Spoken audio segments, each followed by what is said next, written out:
Hey everybody, it's Jason. Welcome back to Frank's Homestead. So, if you have a well on your property and you're trying to diagnose whether or not it's your pressure switch not working correctly, then let me give you a quick little video here on how to do it.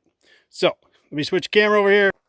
So, here's my pump house and it's all back together now, but I thought, well, gosh, let me go over this.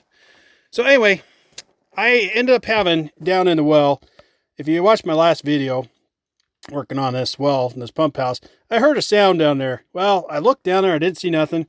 Well, come to find out there was something about 11 feet down, have this check valve and it was all cracked. So that started it right there. And just checking prior to winter coming.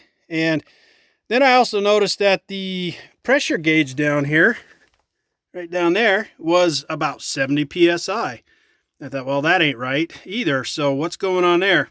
So I pull up the pump far enough to fix that check valve. I just put in a coupler, a galvanized coupler, hooked it back up, good to go. Then I put it all back together at the wellhead. Then I just started diagnosing this pressure switch. Okay, so if I had no problem with water, the water was flowing. But here's the problem is, let me show you the old one here. You see these contacts right here, right there. See how they're closed?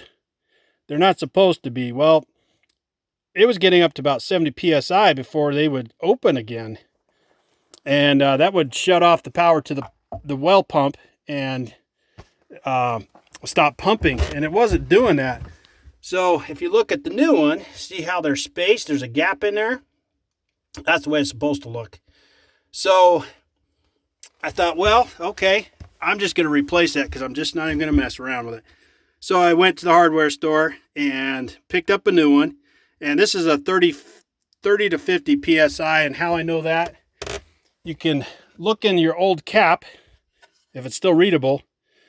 It kind of see up there towards the top left, it says PSI 30 to 50. That's the old one, and I just matched it up at the store, 30 to 50 PSI. It doesn't really matter what brand, make or model or anything else, as long as it's the same PSI, because that works with my pressure tank. So I got the new one, and then I thought, well, while I'm there, I'll just get a brand new pressure gauge, because the other one was just, untrustworthy. I didn't have a whole lot of confidence, so, I think it was about $12. Picked up a new one, and installed that as well. You see down there, the fittings are quite simple. Just unhook your wiring.